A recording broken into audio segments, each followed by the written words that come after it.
All right, everybody, welcome back to another episode of Farmer Talk. Today we are at the Louisville National Farm Machinery Show, and we're sitting at the Honeybee booth. We are here with Spencer from Honeybee. Hi. And I thought we'd have a little discussion about our experience with Honeybee and just Honeybee in general. So, yeah. So Dad probably ran our Honeybee the majority of the time. I would say probably 70% of the time. And well, I don't know, Dad, what did you think of the header? Oh, I love it. I love it. It's 50 foot. That's a lot of head. The combine handled it well. It flexes good. We had one of your competitors before that, and Kai and Lyria, trying something new. But I was really pleased. I mean, right now I probably wouldn't want anything else but Honeybee. So, what did you find that it did better than what you were running before? Well, one thing, I think it flexed on certain occasions better, closer to the ground. More, you get more flexibility in changing settings and things on, like the header height control. Yeah. Really like that. In wheat, we run the wheels, gauge wheels in the back, and about 12 inches or so. And in the beans, we run just the regular header parts, the pads. Then in the double crop, we had some volunteer wheat come late. And it was about 4 or 5 inches tall, so I couldn't get down in that because it never dried out, wheat, at that time of year in the fall. So we put the hydraulic shoes down. Yeah, we had the hydraulic skid shoes on that head. Okay. So we dropped those down. I think those are set to 7 inches if they're all the way down or something like that, aren't they? 8, I think. 8. Yeah. We dropped those down and we were able to skim right through that wheat. We left a little, or skim right through those double crops. We left a little bit, but we got done. So that was the main thing at that point. We got through it. Yeah. So how much wheat do you guys have in your operation? Enough to be a pain in the butt. Okay. So we raised about 400 to 500 acres of wheat. Oh, okay. And then when we're far enough south, we're able to double crop those. So after we get done harvesting, we will come in and then we will plant beans right behind it. Okay, all right. So that was my biggest concern for the Honeybee, was going to be our double crop situation, because our double crops are usually really short. I mean, that tall, maybe. This year they're even shorter, and I was kind of worried about the transition, getting over that, but really never seemed to be an issue this year. No. The transition plate you're talking about? Yeah, because I mean, we'll have beans that'll be shorter than that transition depth. Yeah. And I was just worried about them getting up onto the belt, but I don't think we really ever had any issue with it. That's probably the number one thing I hear anytime we do a show like this, not necessarily for something double crop, but for any kind of any low potted bean, people will say, well, nothing's ever going to get over that transition plate as soon as they look at it. The only disadvantage I'd say is if I had one complaint, and they're all like that, except the McDonald's, you can get the cutter bar into the real fingers. You can adjust it so they won't go in there. The first groundhog hole or something, it's going to go up high enough, and we've done that in the center. Yeah. And there's no way around with a bar like that. I don't think. I think that's the trade-off that we went one way and they went another. They're all about the relationship between the real fingers and the cutter bar. And Honeybee, if I were to summarize our Airflex NXT in 2 things, we'll cut lower than anyone else in the world, and we're simple. Yep. Easy to understand. Yep. Yeah, the weight of it, I mean, it's 10 foot wider than any head we'd ever had before, and we really never noticed any weight difference, it seemed like. So was that your first 50-foot That was our first 50. We went from so it's kind of funny, we built a shop 2 years ago, and we put a 50-foot door on that shop. We had 40-foot drapers. First we were going to put a 45-footer, and I was like, yeah, let's go with a 50. That way if we ever move up to a 45, we'll still be able to fit. And then 6 months later, we had a 50-foot head in the yard. So it kind of escalated, but you can still finagle from it. Well, it wasn't too long ago that people would see somebody putting a 50-foot header out into the marketplace, and they kind of thought you were crazy, but it's becoming more and more commonplace. I know where we are up in Saskatchewan, the land is flat, and the fields are fairly large, so something like that makes a lot of sense. Large, like 20 acres, 25, 20,000. Yeah, that's a good mid-sized farm. So what was it like jumping from 40 feet up to 50 feet, did you guys notice anything? So the main reason we wanted to go to a 50, we were running 2 combines before, and they were running 2 Class 7 machines with 40-foot heads. And for manpower and just more efficiency, we wanted to run 1 combine. And we wanted to be able to try to run as much as we could with 2. To do that, we thought we would have to go to at least a 45. We wanted to try a 50 though, and no complaints whatsoever. And I think we pretty well accomplished that goal just with the extra horsepower plus the extra 10 feet.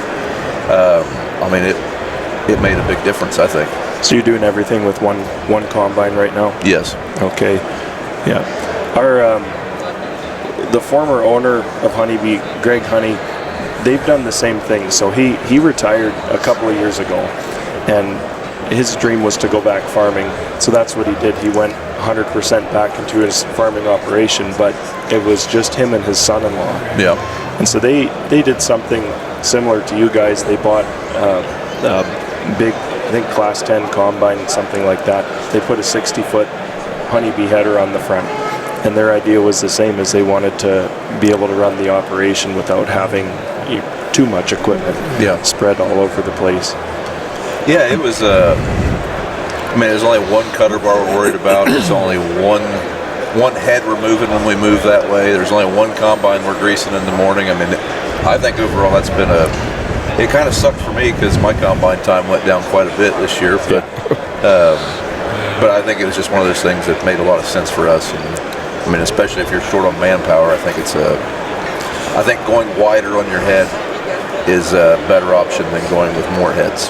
Yeah. For at least in my experience. Yeah. So your topography and your part of Ohio, is it pretty flat, or is there a lot of undulating? There's a lot of variance. So there's we farm along a river. Those river bottoms are nice and flat. You get away from those rivers bottoms and you start getting the smaller fields with a lot more rolly terrain. We actually have a neighbor that had just bought a 40-foot Honeybee the year before we got ours. And I was talking to him about it quite a bit. I was like, hey, what's your opinion of this thing? Because there wasn't any honeybees in our area yet. I believe he bought that at a Paul Martin open house or a Paul Martin demo or something like that. And they spoke very highly of it. I mean, really liked it. And they're kind of hard to please. They're a little hard on stuff. And I mean, they really liked their honeybee. But he told me, he's like, I just don't know how it would do if you want over 40 feet here.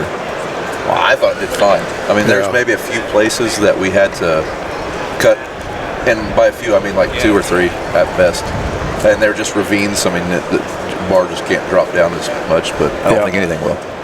Yeah. The adjustability is nice. Just hit the air, add a little more air to it, lighten it up a little bit, or a little more down pressure, let it spare out.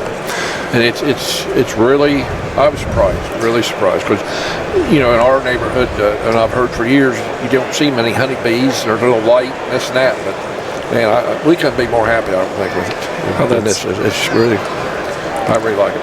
Fantastic. And the less you have to get out of the combine, the better. Yeah. I think I fixed one section, one section broke. Yeah. And maybe guard, something got it rock or something, or a piece of metal, I think. But outside of that, we finally had to put new knives in it. We got 1,000 acres out of it, a little bit more, and that was probably more than we'd gotten out of the other ones. Wow. The only thing we did burn a center belt off, but that was kind of user error. Yeah. It had rained and we didn't realize that it was packed full of stuff. So when we kicked the thing on it stalled the belt and we burned it right off. But, kind of one of them user error, trial by fire kind of deals. But now that we know, and has not happened since. Everyone gets one. Yeah. So how long has Honeybee been in business? We've been around for a long time. We haven't always looked the same. So Honeybee really has been an entity since the late 1970s. Okay. And it's a common story you hear in this industry. It was 2 brothers, Greg and Glenn Honey, that had moved back home to the farm, taken over Dad's farm, and they wanted to do things themselves, but they weren't really happy with the equipment that was on the market at the time. They both had a bit of a design and an engineering bent to them. They liked building stuff, and so they just started building their own equipment. And the headers weren't the first thing that the Honey brothers got into. They built big 500 horsepower two-wheel drive tractor with, I think it was, got in my notes here, a V12 Cummins with a 13-speed Eaton transmission behind it, and they built 2 of those. Do they still have them? Yeah, Okay. actually, I don't know what happened to the one, but we had kind of the main one. It would sit out in front of our building, and when people would stop by for tours, Greg would get out of his office, start the tractor up, and take them for a ride down the highway.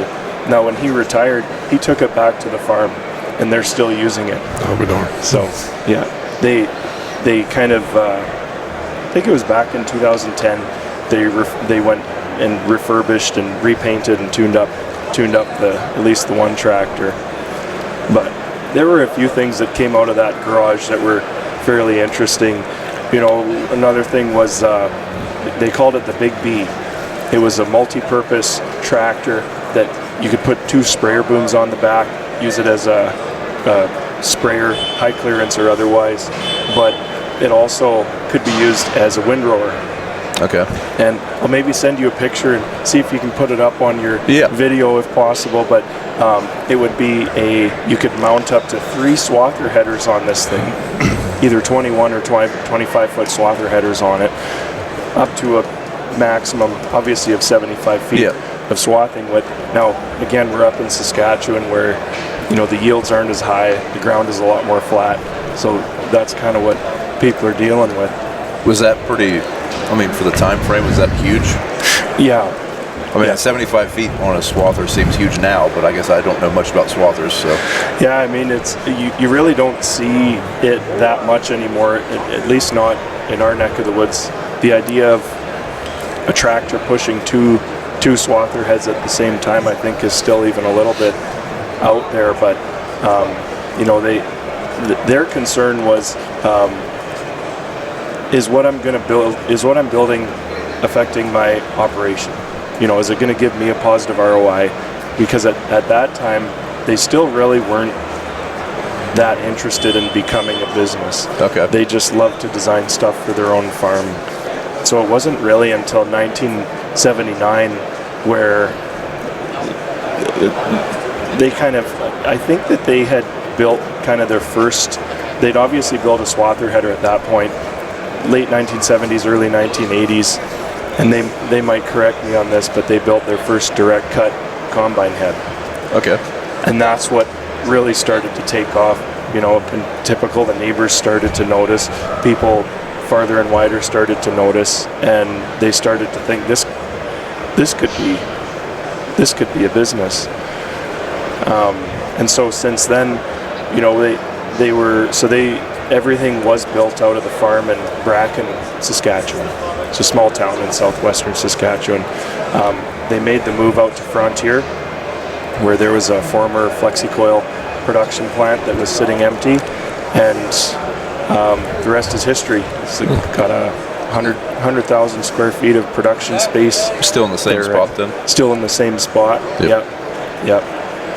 It's it's quite something to see. If you're ever up in our neck of the woods, we'd love to give you a tour. Yeah. So. Yep. Never been up to that area, and I've seen pictures and videos of it. I'd love to get up there sometime just to see.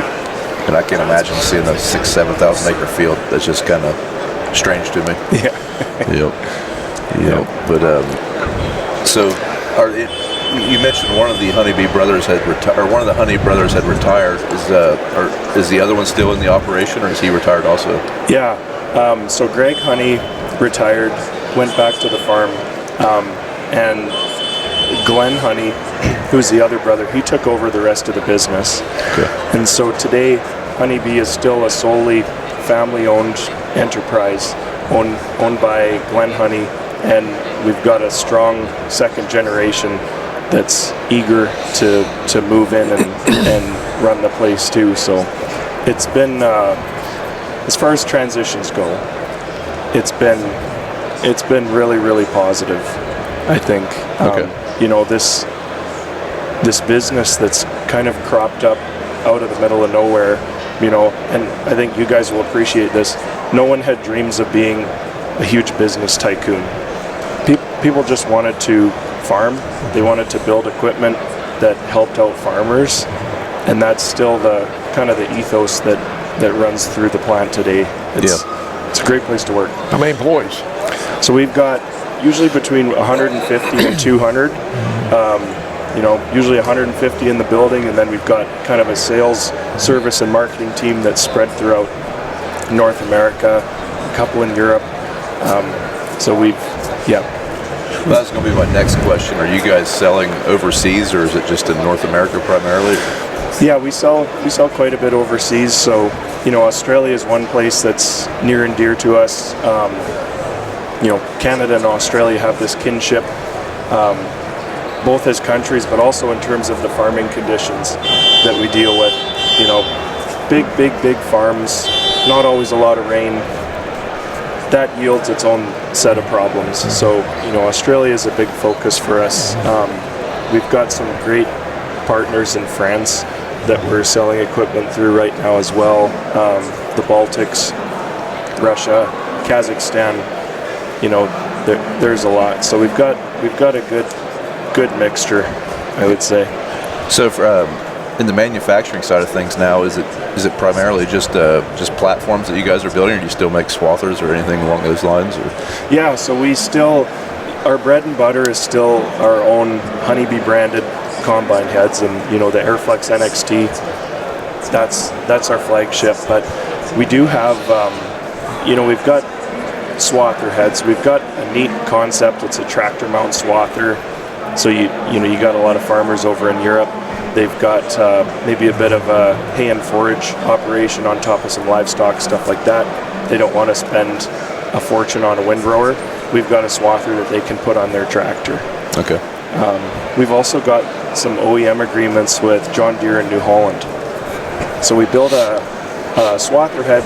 It's called the WSC swather, and it goes on the New Holland, the new speed rower that they've got, and the case, the WD series.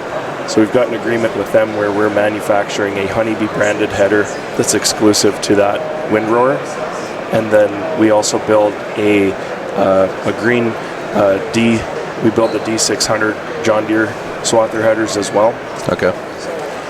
Gotcha. So those are fruitful relationships. I think it's at a healthy point where we still focus on kind of what makes us tick, and that's kind of designing our Airflex NXT, and we've got these OEM arrangements too that seem to be working really well for us.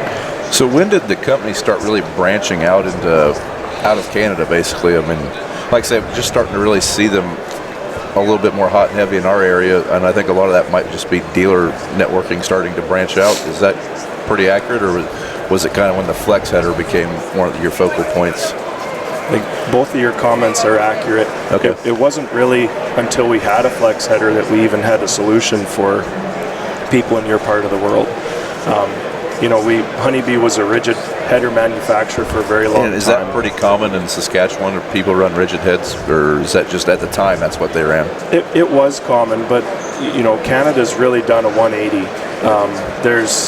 Every year there's less rigid drapers on the market and more flex. So as the world kind of started to go flex and away from rigid headers, as soon as we had a flex header that we really believed in, we said this would be perfect for the corn and soybean guys. Obviously not for cutting corn, but you're right. It was around 2013, 2014 that we started expanding throughout the Midwest in the United States. Okay. And I think we're still on the onward and upward there. But when you bring up neighborhoods where people say, oh, I haven't heard of the Honeybee, or when I think about Honeybee, I think about canola or something like that. We're turning that corner with our flex. Yeah, I'd say in 10 years you guys have made a pretty good sized dent in the Midwest. I mean, like I say, they're definitely becoming more and more mainstream, more recognized. Yeah. Before 10 years ago, if you'd have said something about honeybees, I would have thought you had a beehive. And I still get that from time to time. Yeah, we do too. Yeah. we'll get that a few times today, I think. Asking where your hives are. Yeah. Yeah. So how big a platform you make? So our biggest is a 60-foot. Okay. Okay. So if you're interested in upping again, I think we're at the max of our auger. Plans for bigger? no, not right now. I mean, You think that's going to be the limit, 60? no, I don't think there will be a limit, but I think right now that's the biggest platform, that the biggest market that we can serve. And so when we talk about a 60 foot, most of that interest is coming from Australia. Oh, okay. Because of the unique conditions that they face. Yeah. But it's interesting that you bring that up, because 10 years ago, when we were building a 50 foot, the conversation was the same. Well, no one's going to use that here. They'll just use it down in Australia. I was just thinking that. I'm going to be curious in 10 years to listen to this, what we're running. But like I say, for us right now, augers would be our limiting factor. I mean, I know you can get a 60 footer on a Fendt combine, but you can't on ours right now. So how does that work then? Like, you guys are running a 50 foot in an area that I would presume has a little more rain, a little more yield than what we get up in Saskatchewan. Are you maxing out that combine? This year was a terrible year to tell because we were in a drought. Dry. But we were running 5.5 to 6 miles an hour. Yeah, we had some wheat that was really down. Yeah, the wheat was probably a better test. 100 bushel wheat. And the combine handled fine. So the head fed in even. I mean, it really feeds even. That's the biggest thing on a combine, getting it feed even in there. And it did good. The combine, I was surprised. It handled it fine. Yep. So no, at that time we were running probably 2.5 to 3 miles an hour. We were definitely a lot slower ground speed, but I mean, a 50 foot swath of 100 bushel wheat that's wet is a lot of material. This double crop season, before we started putting the skid shoes down, we were kind of maxing it out horsepower wise, but we were also where we were going to plug it. I mean, we just had so much wet, green, growing wheat chaff coming in with those beans. I mean, we plugged that combine pretty tight one day like that. So, but I guess we maxed it out that day. Looked like we had a round baler. I mean, the stuff that's coming out of the back of it is plug the chopper. I knew it was too wet. I wanted to see how wet the beans were, sample, but we didn't get that far. But the head handled it fine. But like I said, if it hadn't been for the shoes to raise it up 4 inches off the ground, we'd never got that. Well, I mean, you could have ran it rigid and just ran raised it like wheat. Up, but I mean, with those shoes, you're kind of contouring the ground, aren't you? I mean, those are your height sensors at that point, aren't they? We'll get, like in where we are, nice part about the skid shoes for people is consistent stubble height. And so they'll obviously drop the head into flex mode, put the skid shoes on there, and then even in the rolling ground that people have a consistent stubble height. And I'm not sure if it's as big of a thing in Ohio, but they like to trap the snow in the fields up in Saskatchewan. We'll take any moisture we could possibly get. So good amount of stubble height traps moisture. Never thought about that. Not an issue in Ohio. No, but the floating of it just worked perfect. I mean, it hardly ever drug it up. If it drug it a time or two, it did. I had too much pressure on it. It leaked off a little bit. I had to put some more air in until I figured that out. But it just flexed so good. It just floated. It just hardly ever plug up or drag up or anything. I was surprised. It really did. It's really a good head. Not just because got one, but I'd recommend it to anybody. Well, our head engineer taught me how to use it, so that's saying something. I'm not a farmer, and if I was using it after a few hours, then Yeah, I think our rep and our salesman were down for an hour rode around with us a few times. And Lance, really wasn't much to it. Lance was a good fellow and works for you guys, I think, the company. He was there. They showed us all about it. And he was there a couple times. You're getting ready to run this double crop, I'll be there. And Paul Martin was a good dealer. Anything, like that belt, they had it. Had it in stock, and we went and met us halfway to get it because it was like 100-some miles from our house. And that's a lot. Good dealer. We like working with Paul Martin and Sons. One other thing that kind of sets Honeybee apart, like when I see them, and I'm sitting here looking at it now, is your guys' integrated header cart system, or I guess I can't remember what you guys call it, but has that always been something on the Honeybees? It was really introduced with the first Airflex that we built. So 2013 concept was introduced, and it's, you know, aside from some bigger wheels on the front and you know, a bit of a different latch arm, it's similar to what it was originally. Okay. So has that been a pretty popular I mean, I know it's an option when you order ahead. Is most of them going out with that option, or? It 100% depends on the region. Okay. And so, you know, some areas like Europe, header transport won't go. I think in a lot of areas where hooking and unhooking a lot. Yeah, hooking and unhooking a lot. You know, up our neck of the woods, it's a pretty common option. I think there's some markets that prefer a header trailer. Yeah, like an aftermarket header trailer. I know for us personally, that's how we run ours. Just because there's days we might unhook 6 times. Yeah, and it's just, I mean, it's just quicker to drop that thing and take off. But I guess I could see where if you were hooking your head up and then leaving it hooked for 6 months, and then putting it back on a cart to put it in the barn or take it 100 miles up the road, it would be a pretty handy option for sure, because it definitely is more cost effective than a header cart. Well, you need to work on one that folds up. The head? How that work? Yeah. Just like the folding corn head. That'd be nice. Yeah, that would be nice. That'd be revolutionary. That could be the next big thing. Yeah. I don't know what you're going to do with the reel. That's going to be an interesting challenge. Oh, you figure. I bet it seems like there is a company someplace overseas that does make a folding head. Speaking of overseas markets, what's the widest they can go? Because everything's really width restricted there, isn't it? Or is it just? I guess it would just be transport width. It's just transport width, and so that's where things get. It's not just the width either. It's about the actual chassis of the trailer, and so once you get into Europe, infinitely more strict in terms of what you can even trailer behind a tractor or a truck, and so, you know, that's where header carts come into play. You know, up in Canada, where we're from at least, it is commonplace to just kind of leave that header on the combine and drive down the road. Now, I wouldn't recommend that, but that's what people do. Yeah. So, but we have to stay on top of that, because there's a legal aspect of having your own slow speed transport system on your header, and so there is certain markets where we just, you know, there's an aftermarket cart for that. Yep, gotcha. Gotcha. Yep. So, I guess at this point, what would be your most popular width model that you guys are producing then? I mean, is the 40-foot still probably the most popular? Or? The 40-foot is probably the most popular in the prairies, where we're from. I think throughout the U.S., it's maybe a toss-up between a 36 and a 40-foot, kind of depending on where you're going. But 36s and 40s.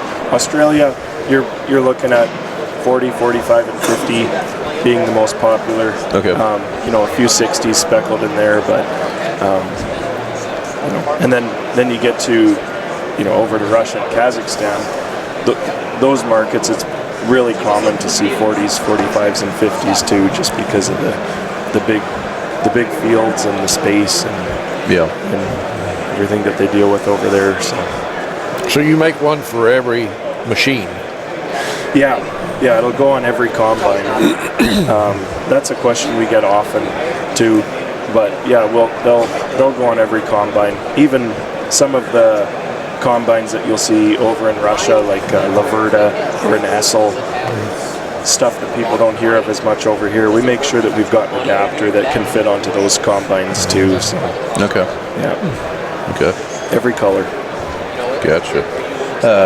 What is the goal for Honeybee going forward? I mean, just, I guess, what is the company goal, I guess, in the next 10 years? I mean, with the challenges we're facing in modern times, I mean, just trying to keep what you're doing, or is there going to, I don't know, if you don't want to answer that, you know, I'm trying to think of something. It's a good question. I mean, we aren't your typical company, I would say. Okay.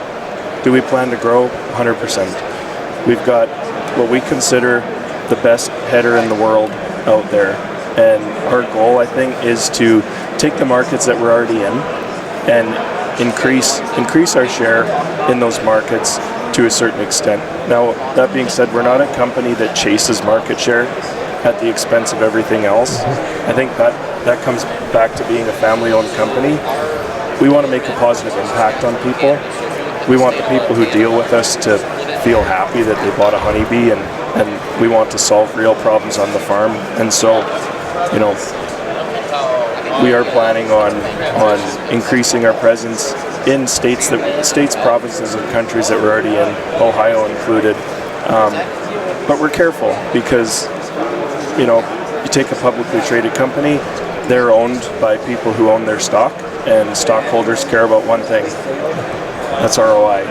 And that's not us. And so it allows us to kind of put the farmer first and say, we want to keep building stuff that makes farmers talk about their products the way you guys talk about your Honeybee, because that's what makes us happy. Okay, yeah.